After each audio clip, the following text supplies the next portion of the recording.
Good morning. Saturday, March 7th today, and getting close to the weekend. I'm going to encourage, particularly the ones who are close by, come and join us tomorrow at service. We are honoring the Bloomingdale Fire Department, and we have a special day for them at 10:30, and then at noon we're having a lasagna dinner. So come and join us and be a part of that if you can. We look forward to that special day with our fire department and their families. So, but today we're getting into Numbers 4 through 6, and then Mark 11. Today we read a lot about Moses talking to the people.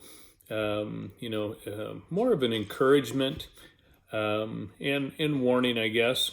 It's almost like a parent talking to their kids about, these are the things that I taught you, so I'm not going to be able to go with you, but, when you go, then this is what I want you to do and how I want you to act. And that's what Moses was talking to him about, keeping the covenant, which was the 10 Commandments, and remember when these were given to you. Remember what I told you about these things, and make sure that you stay solid in them and don't fall away. And then we get into Mark 11, and I like how Mark writes these stories about Jesus in the scriptures.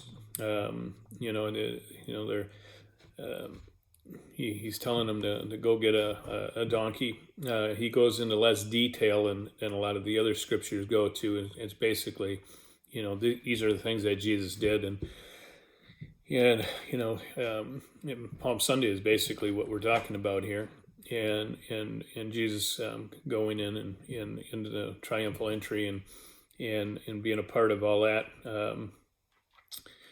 and more things that I saw was how Jesus really got upset about how people were taking care of God's house, in his worship area. They were in there selling things that they shouldn't be selling. They were doing things that they shouldn't be doing, and he went in there and he turning tables over and really rightfully getting upset, and told him that that my house is not going to be a house of thieves but a house of prayer.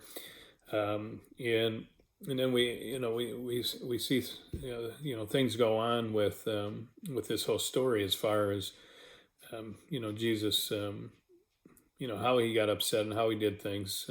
He even pretty much cursed a fig tree. Didn't have fruit, and he basically said, from now on you're not gonna produce any fruit.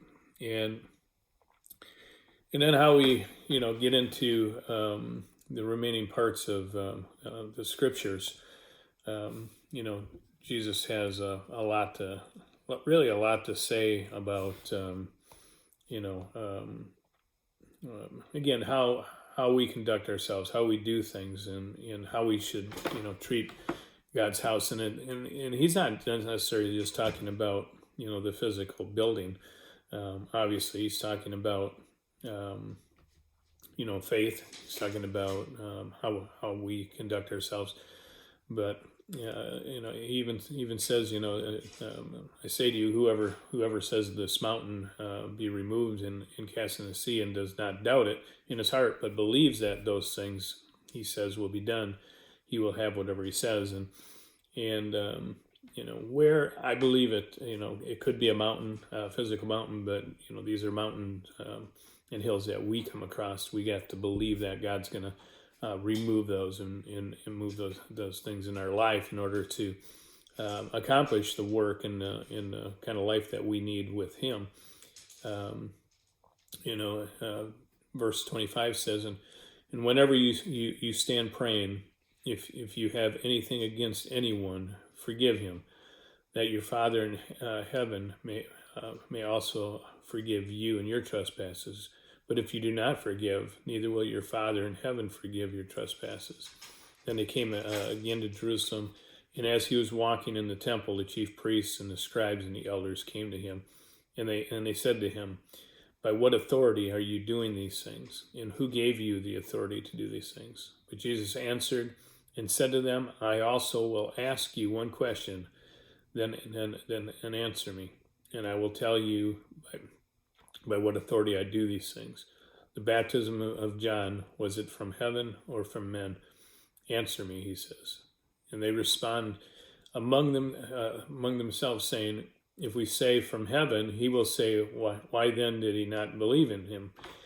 But if we say from men, they feared the people, for how counted John to be have been a prophet indeed.